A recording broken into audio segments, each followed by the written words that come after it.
So we had such a lovely chat at our fundraiser a couple of weeks ago, and the feedback that we got from that was just incredible.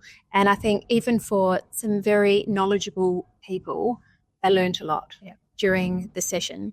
And so what I wanted to do today was talk to Claudine and find out some of that information again and have a chat with her, and so that we can get out a little bit wider than just the personal event that we had. Great. Fantastic. Great idea. I think one of the really surprising discussions that we had around breast cancer research funding was specifically around the Australian government contribution to this. So maybe we'll start there. Why don't you chat to us about all things Australian government research funding? Yeah. We have this national body called the National Health and Medical Research Council, NHMRC, and they have a pot of about $1 billion that they divide out on a competitive pay basis for grant applications that are aligned with medical research.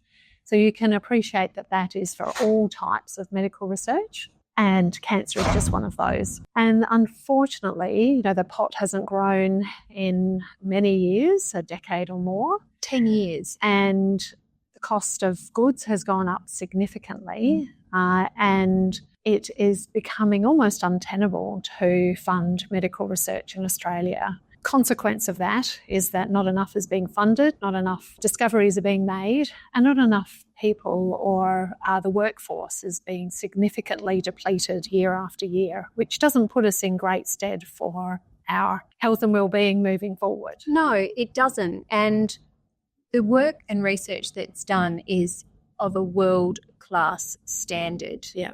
And some of the breakthroughs that you've had recently with melanoma has come from and been funded by that kind of dollar in the past. Yes, that's right. Yeah, so, you will have heard stories of people with blood cancer, like a leukemia, who are getting CAR T-cell therapy, who, it's saved their lives completely. They've gone from 1 minute saying goodbye to their loved ones to the next minute being able to survive for many, many years. And that's incredible. Yeah. Immunotherapy for melanoma patients is a game changer for, up to 40 or so % of patients who respond to those. So there are ways to increase survival and ways to manage these diseases. It's the discoveries that we need to help make that come to fruition. Yeah.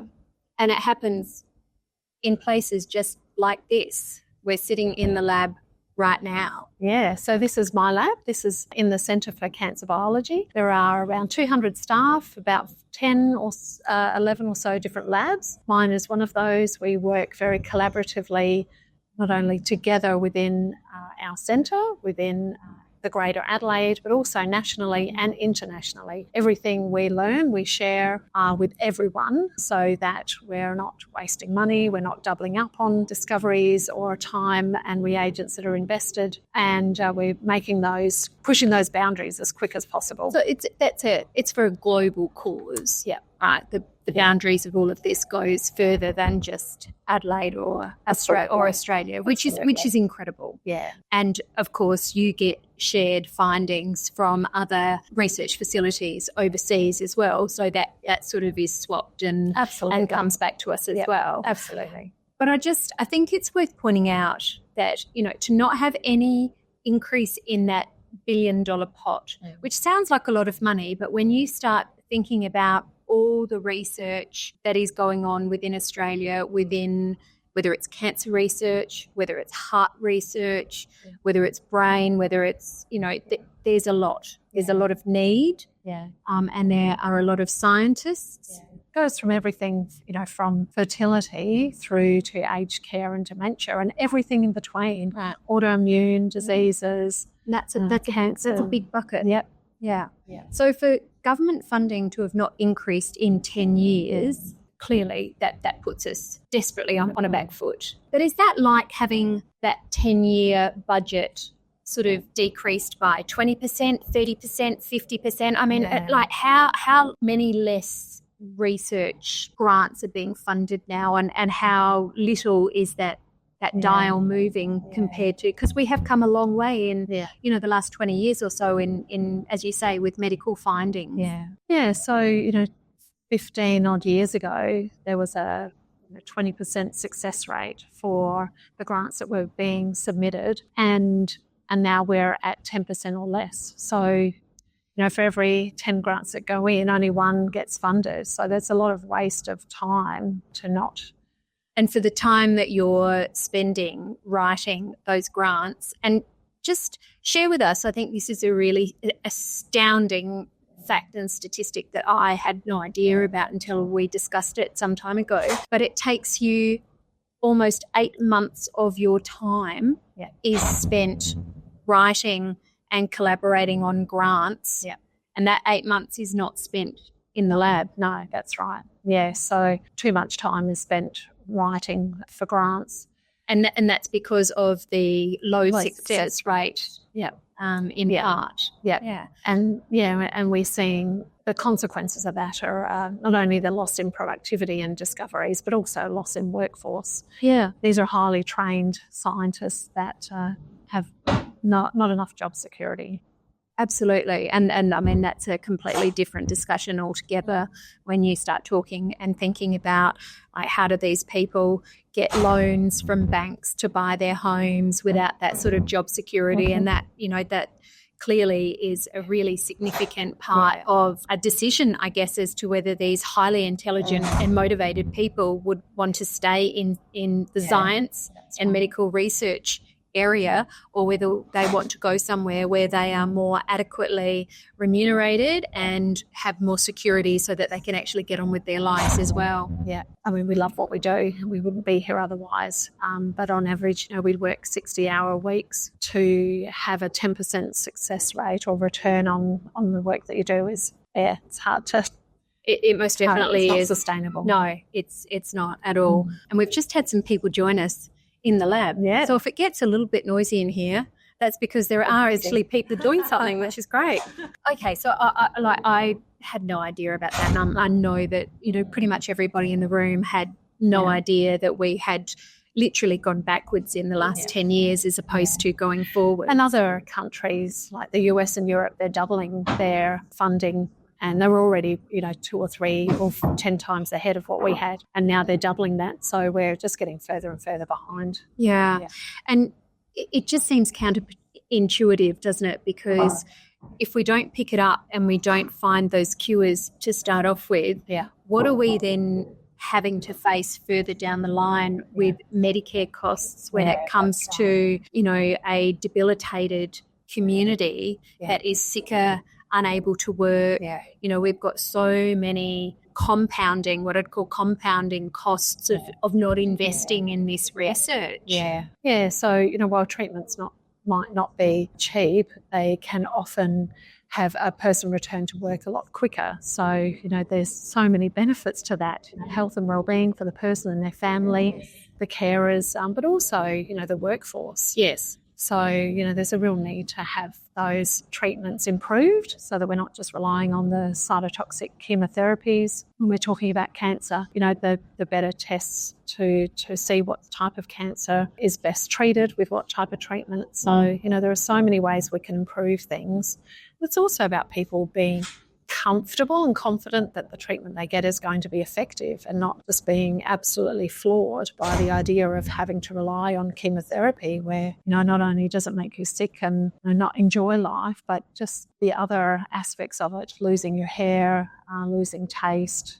It's really not enjoyable. I've got to say, I was just, I think, in total disbelief and panic when my breast surgeon suggested after about a week after my surgery, suggested that I probably was going to need to have chemotherapy. And after having just seen my dad go through it sort of 15 months before and understanding, everything that goes with it, I was out of my mind with panic, and I was honestly, I would have sold both my kidneys to make sure that I didn't have to go through that process. And, luckily for me, I was aware of this genetic testing that is able to be done on breast cancer tumours to work out exactly what sort of cancer I had and how that was going to respond to chemotherapy. Yeah. That all came at a personal cost. Yeah. At a significant personal cost. It was about $4,000, which for a lot of people, they don't have that capability. No. And yet I paid that $4,000 and then saved the government about $120,000 by not going through that chemo because I didn't need it. Yeah. But otherwise I would have just been on this sushi train of where I would be pushed into that system of going into chemotherapy. Yeah. And the government would have picked up the tab at $120,000. And that's just another example of something that makes no sense to me whatsoever, why the government is not funding this, testing on cancer tumours where they can. Yeah.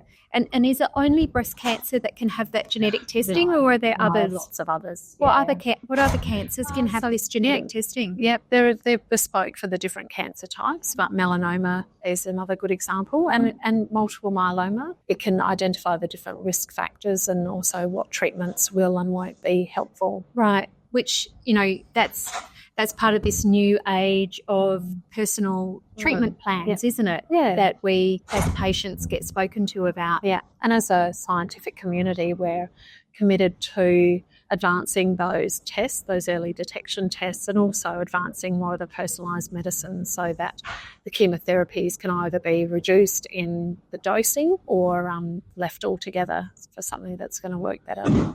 But that takes research dollars. Yep, that takes research That all takes research dollars.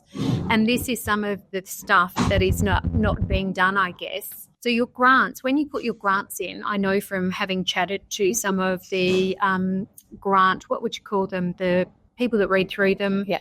Examiners, is that what? Yeah. Okay, assessors. So having spoken to some of these grant assessors, they triage them, don't they, into levels of importance and levels of what they consider to be the most important things, especially considering only 10% of their applications now get funded. So what are the things, what are the research projects that are receiving the dollars at the moment that you're finding successful when your applications go in? All the grants that get funded are absolutely worthy of their funding, and how many more that don't get funded are fundable and should be funded. And it's a mix of everything. We have a current strategy of ideas grants, which is to bring new ideas in, which might be a little different or a bit more bespoke to the cancer type, taking in new ideas across different platforms. Ultimately, where it all starts though, right? Yeah. These new ideas,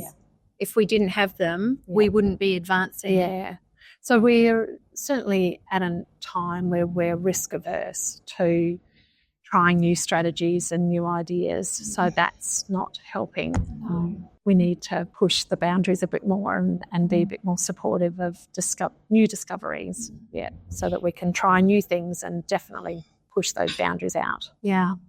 And so thinking about grant funding, there are obviously a lot of other opportunities to acquire grant funding outside of the government, thankfully, and that all comes from the community and from their generosity and from the different organisations that are out there, like the Hospital Research Foundation and Cancer Council and different National Breast Cancer Foundation. That's another good example. Yeah.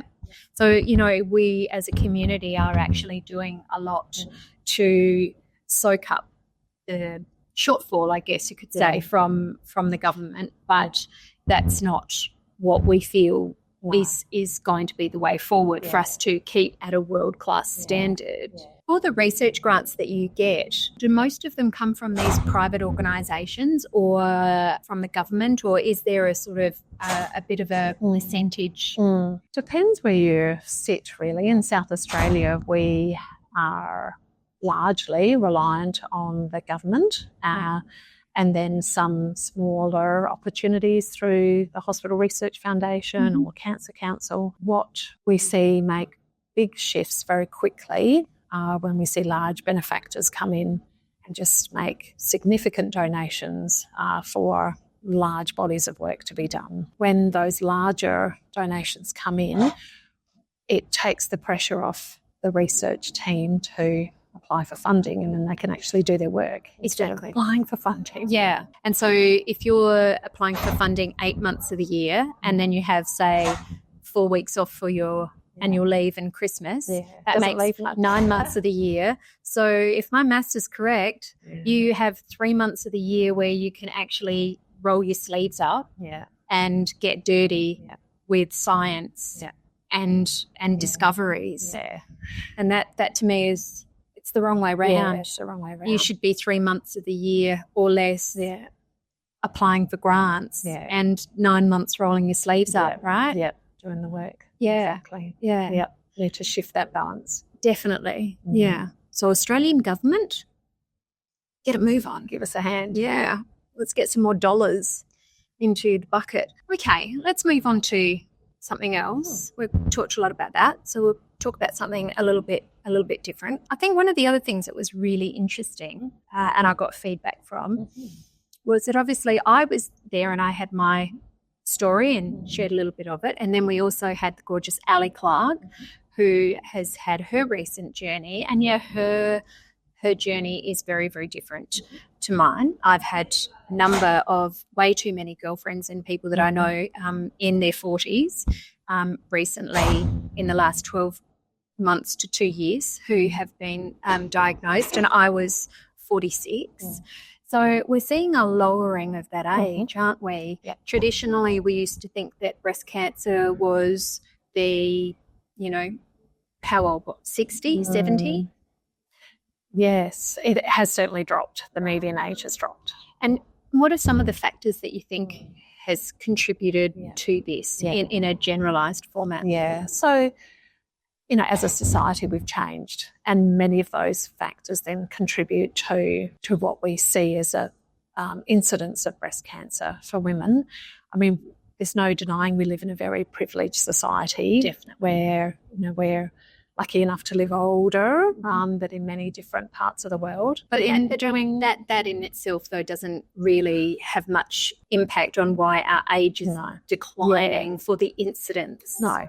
So some of the contributing factors are that we're having children later, we're having fewer children, and the birth control and hormone replacement.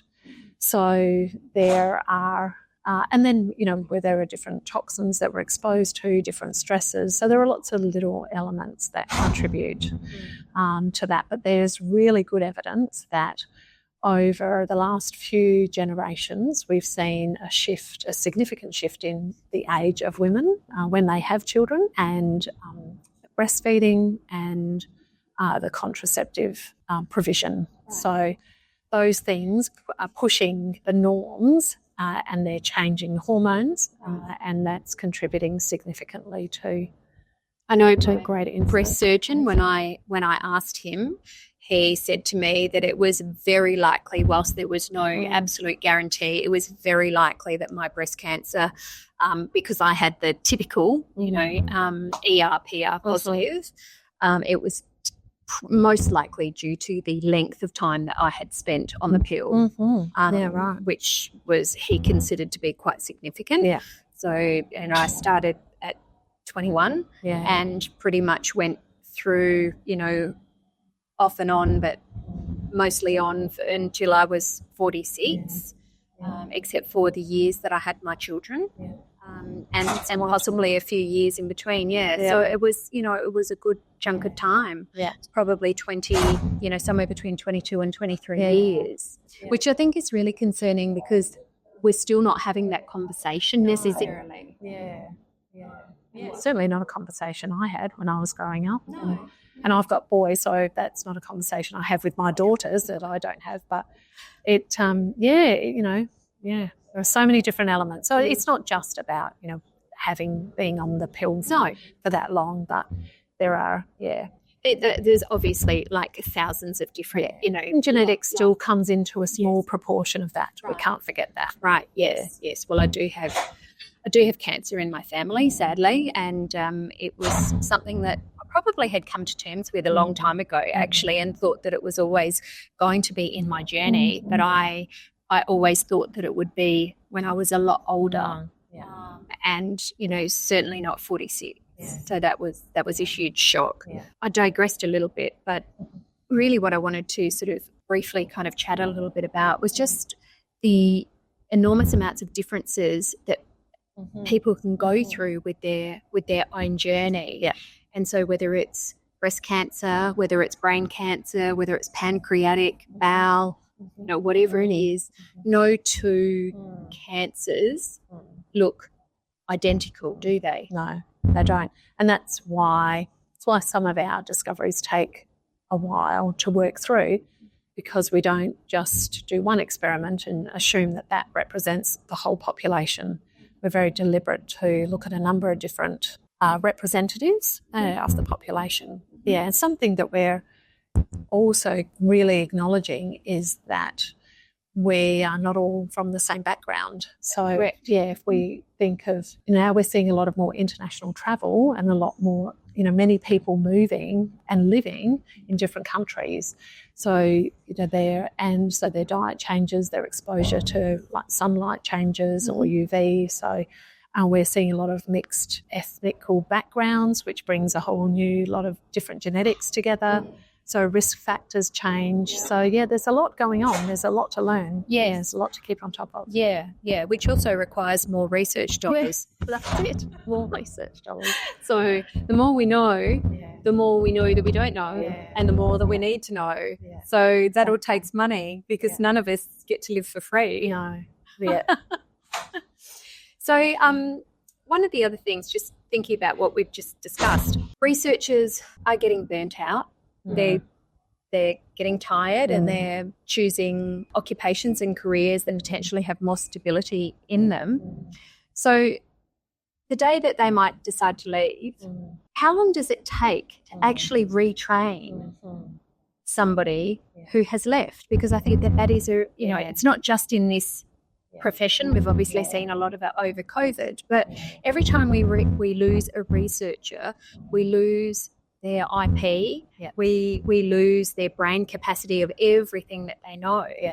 How long does it take us to put that back into the system? Yeah. Some of the skills are highly technical and they do take a long time to learn. It can be maybe 5 years, 2 to 5 years for someone who's highly skilled. Wow. Yeah, because it's a lot of baseline knowledge of what where the gaps are, and then just the training of the techniques and the instruments and the equipment, and that in itself can take years. Yes, of course. And not everybody can do everything.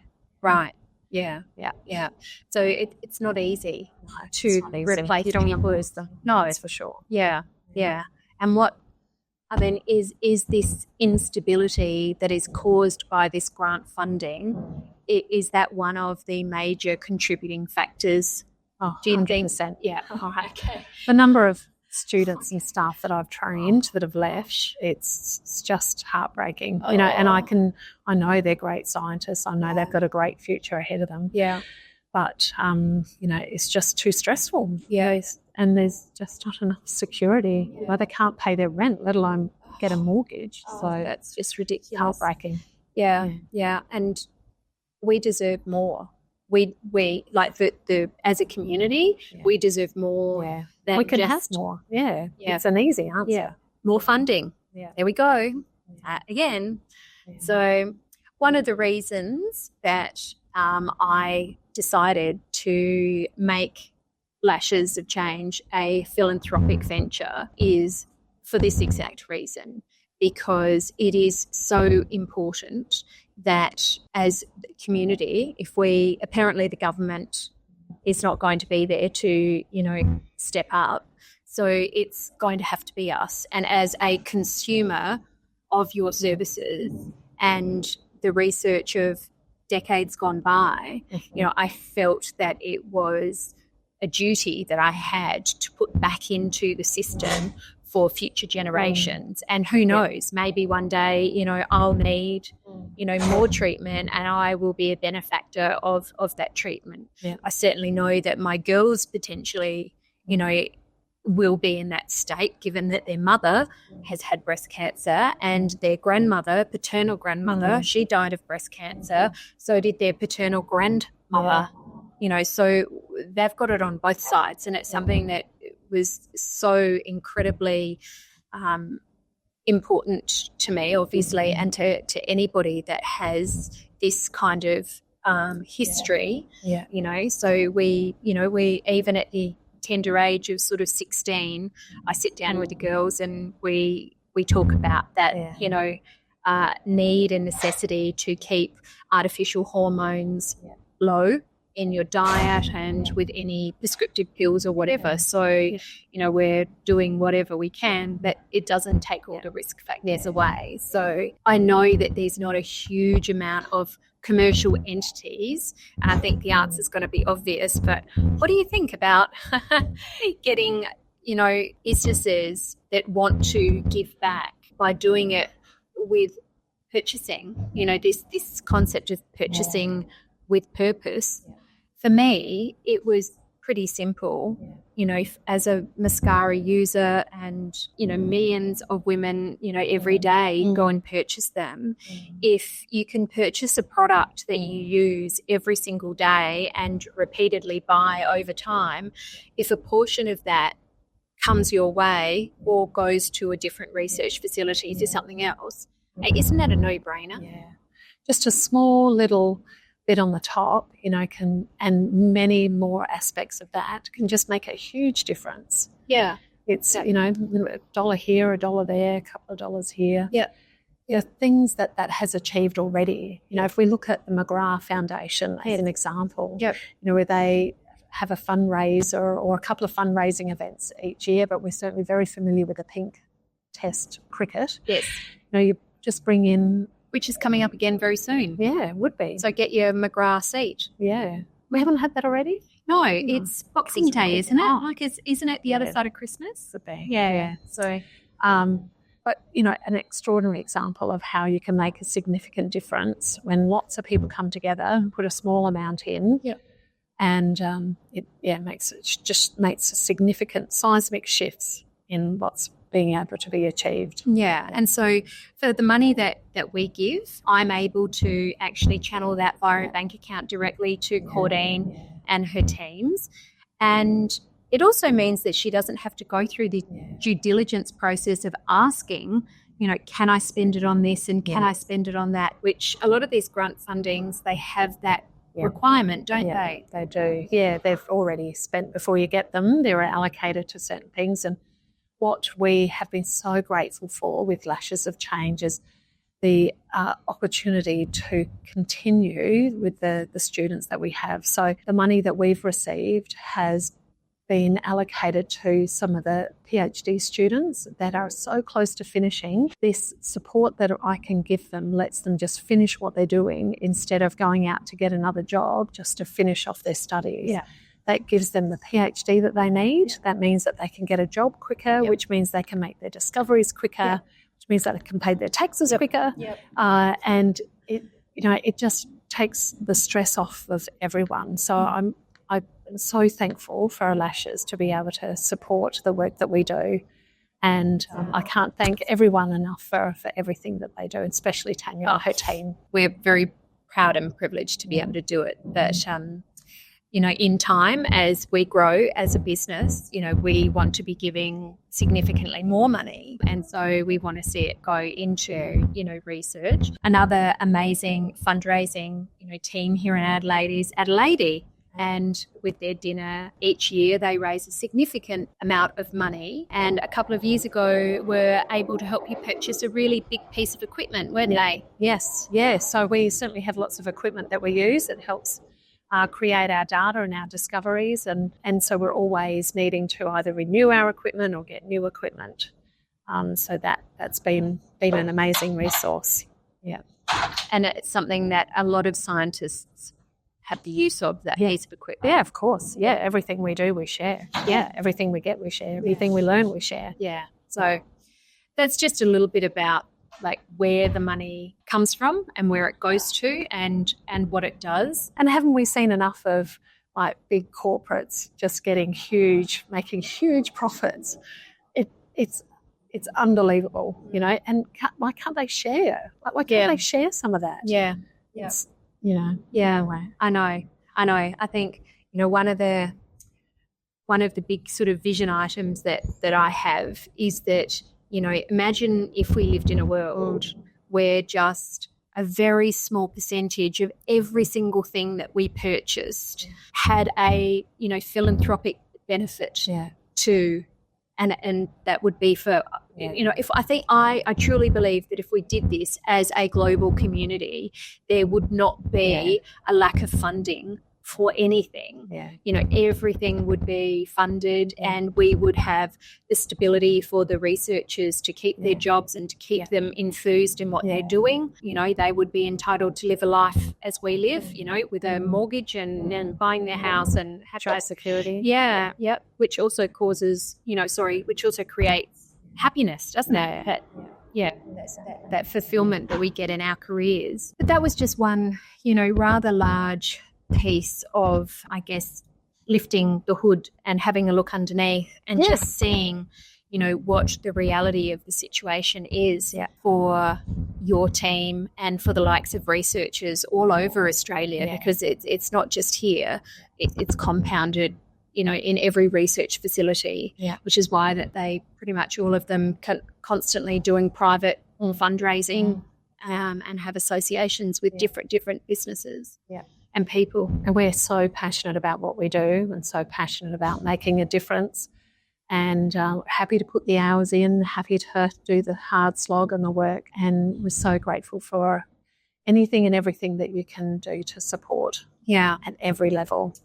So if you've ever wondered about how you can give differently, you can absolutely reach out to your local research facility that you might have some sort of connection with, or you feel that this is the place that you want to give, and you can ask them how you can do that directly.